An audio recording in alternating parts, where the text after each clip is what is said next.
bismillaahi raxmaanir raxiim kulanti wacan daawadayaal meel kasto ay joogtaan kuna soo dhawaada wararkii ugu dambeeyay ee Soomaaliya iyo caalamka qodobada wararka National TV aad ku daawan doontaan waxa kamid ah xiisad dagaal oo ka taagan magaalooyinka Garbaharey iyo Ceelwaaq oo ka tirsan gobolka Gedo xilli maanta wasiirka amniga Jubbaland iyo ciidamo badan oo wato ay gaareen magaalada Ceelwaaq ee gobolka Gedo haddaba wararkii ugu dambeeyay xiisadan dagaal iyo doorashooyinka la filayo inay ka dhacaan gobolka Gedo ayaad warkeena ku daawan doontaan khilaaf culus oo soo kala dhexgalay madaxweynaha Puntland Siciid Deni iyo ku-xigeenkiisa Axmed Karaash iyadoo Axmed Karaash uu sheegay inuu la wareegay xilka madaxweynaha Puntland wuxuu salka ku hayaa khilaafka labadan mas'uul warar ayaan idinkaga hayaa qodobada kale ee wararkeena aad ku daawan doontaan waxa kamid ah xeerlaaliyaha guud ee qaranka oo u yeeray wasiirka badroolka xukuumadda Soomaaliya si wax looga weydiiyo heshiis wasaaraddiisa ay la saxiixatay shirkad laga leeyahay dalka Mareykanka wararkii ugu dambeeyay ayaan eegi doonaa taliyaha booliiska Soomaaliya waxa uu sheegay in halis ballaaran ay ka jirto caasimadda Muqdisho qodobadaasi oo dhan ayaan faahfaahin doonaa ee u diyaar garoowa faahfaahinta wararkaasi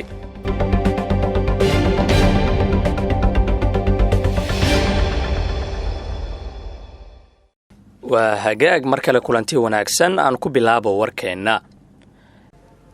xaalad aan sahlanayn ayaa ka taagan gobolka Gedo gaar ahaan magaalooyinka Garbaharey iyo Ceelwaaq wasiirka amniga Jubbaland General Yusuf Xuseen Cusmaan Dhuumaal iyo laba diyaaradood oo ciidan ah ayaa maanta ka degay garoonka diyaaradaha ee degmada Ceelwaaq sidoo kale saraakiil ciidan ayaa la socday wafdiga wasiir Dhuumaal ciidamadii maanta laga dejiyay magaalada Ceelwaaq ayaa watay saanad military iyadoo horay ciidamo kale oo ka baxay dhinaca Dhuubley ay gaareen halkaasi jahawareerka cusub ee ka taagan doorashada gobolka Gedo lama oga sida lagu xalin doono xilli magaalooyinka Ceelwaaq iyo Garbaharey laba doorasho oo iska soo horjeeda lagu kala qaban doono Villa Soomaaliya ayaa tan iyo markii uu gudiga FID shaaciyay in doorashada kuraastii Garbaharey loo wareejiyay magaalada Ceelwaaq waxay waday isku dayo la doonayay in doorasho kale lagu qabto Garbaharey gudiga FID ayaa hadda qaaday tallaabo uu waxba kama jiraan uga dhigayo waraaq la sheegay inay ka soo baxday gudiga taasi oo lagu shaaciyay 16 kursi oo doorashadooda lagu qabanayo Garbaharey waxaan bulshada Soomaaliyeed iyo daneeyayaasha doorashada ku wargelinaynaa inaysan warqadani ahayn mid ka soo baxday gudiga FID waqtiga xasaasiga ah ee dhameystirka doorashada awgeeda dad baa ka faa'iideysanaya inay bulshada ku marin habaabiyaan warar been abuur ah ayaa lagu yiri qoraalka ka soo baxay gudiga doorashooyinka FID oo lagu beeniyay warqadaasi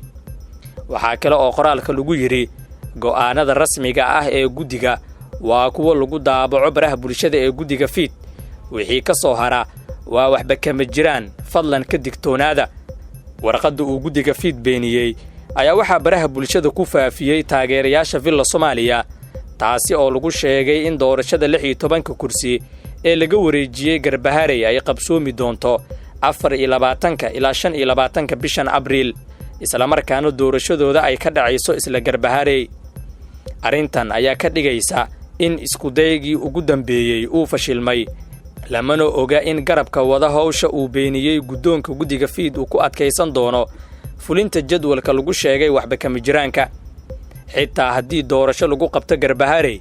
waxa su'aal ay ka taagan tahay cidda aqoonsi siinaysa xildhibaanada ku soo baxa halkaasi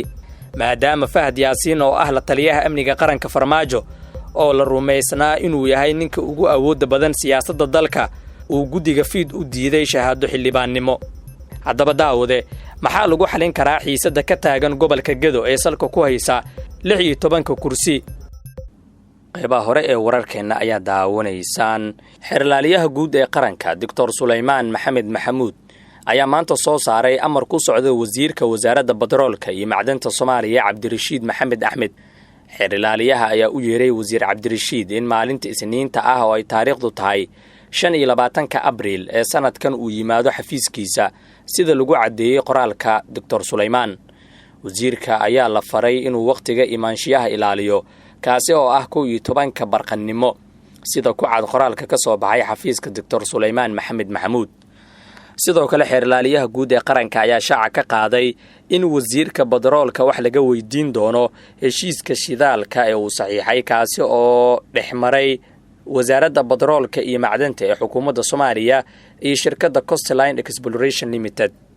wasiirka batroolka ayaa dhawaan soo bandhigay heshiis shidaal baaris ah oo ay wasaaradda la saxiixatay shirkadda Coastline Exploration oo laga leeyahay dalka Mareykanka, kaasi oo dood dhaliyay isla markaana ay ka hor yimaadeen madaxda dalka. wasiir Cabdirashiid ayaa sidoo kale xiligaasi sheegay in madaxweyne Farmaajo uu la ogaa heshiiska oo lagu qaatay lacag dhan ilaa $7 milyan oo dollarka Mareykanka ah.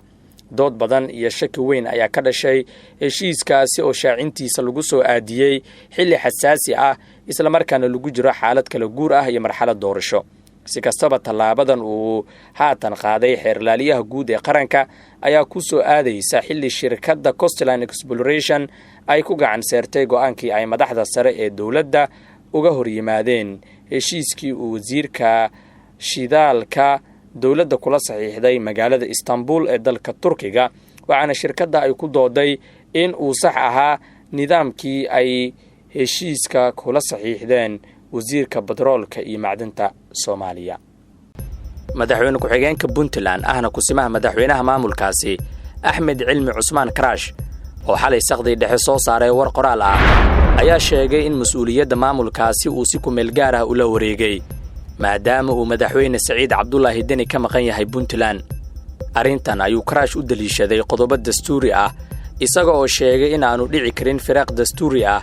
maadaama xilli adag oo dhibaatooyin isbiirsaday ay ka jiraan deegaanada maamulkaasi. Axmed Karaash ayaa faray dhammaan hay'adaha Puntland in ay u hoggaansamaan ilaalinta dhowrista dastuurka iyo qawaaniinta Puntland. Karaash ayaa sidoo kale ku eedeeyay madaxweyne Deni inuu gudan waayay waajibaadkiisa isla markaana uu Muqdisho ka bilaabay ololihiisa doorashada madaxweynaha Soomaaliya. haddaba muxuu salka ku hayaa khilaafka labadan mas'uul? sida ay ku warameen xubno ka tirsan labada xafiis, waayihii dambe khilaaf ayaa u dhaxeeyay madaxweyne Saciid Deni iyo ku-xigeenkiisa. waxaa la sheegay in khilaafkaasi uu salka ku hayo ku dhaqanka dastuurka Puntland.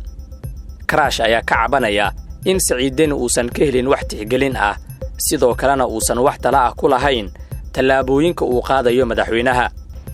Axmed Karaash ayaa sheegay in Deni uu magacaabi sameeyay isaga oo jooga Imaaraadka Carabta, sidoo kalena safarkiisii ugu dambeeyay ee Muqdisho uu sameeyay 3 magacaabis oo uusan wax tala ah ku lahayn. tallaabooyinkan isxigxigay ee uu qaaday madaxweyne Saciid Deni ayuu aad uga carooday madaxweyne ku-xigeenka Puntland Axmed Cilmi Cusmaan Karaash, waana tan keentay in uu si ku meel gaar ah ula wareego xilka madaxweynaha Puntland. waxyaabaha kale ee khilaafka sii fogeeyay waxaa ka mid ah markii Saciid Deni uu wasiirka warfaafinta Puntland u magacaabay nin ay qaraabo dhow yihiin wasiirkii hore ee warfaafinta Puntland Cabdullaahi Cali Xirsi Timacade ayaa hadda ka mid noqday xildhibaanada aqalka sare ee baarlamaanka 11aad ee Soomaaliya. Axmed Karaash ayaa soo jeediyay in xilka wasiirka warfaafinta la siiyo reer saami ahaan qadsan maadaama beesha uu ka dhashay wasiirkii hore ee warfaafinta Puntland Cabdullaahi Cali Xirsi Timacade ay sanadkan isku heleen 2 xil oo golaha shacabka iyo aqalka sare ah. Deni ayaa diiday soo jeedinta ku-xigeenkiisa. Timacade ayaa cadaadis ku saaray madaxweyne Deni in xilka uu baneeyay uu u magacaabo nin ay beel ahaan isxigaan. Deni ayaana aqbalay hadalka Timacade. madaxweynaha Puntland ahna musharax madaxweynaha Soomaaliya Saciid Cabdullaahi Deni oo ka duulaya in Axmed Karaash uu mooshin ka abaabulo ayaa safarkiisa Muqdisho horay u soo watay gudoomiyaha baarlamaanka Puntland Cabdirashiid Yuusuf Jibriil iyo xildhibaanada Puntland qaarkood. Saciid Deni ayaa fahamsan in khilaafka kala dhaxeeya ku-xigeenkiisa uu halkan ka sii balaaran karo isla markaana ay halis geli karto ololihiisa doorashada madaxweynaha Soomaaliya. dhinaca kale madaxweyne ku-xigeenka Puntland Axmed Cilmi Cusmaan Karaash oo isku caleema saaray xilka hogaamiyaha maamulkaasi ayaa maanta kulan degdeg ah la qaatay golaha wasiirada Puntland. kulanka maanta waxaa xaadiray wasiiro aad ugu dhawaa Saciid Cabdullaahi Deni kana qayb noqon safarku uu ku joogo Muqdisho. waxaan maanta shir gudoomiyay shirka toddobaadlaha ah ee golaha wasiirada oo aan uga hadalnay amniga guud, xaaladda dekedda Boosaaso,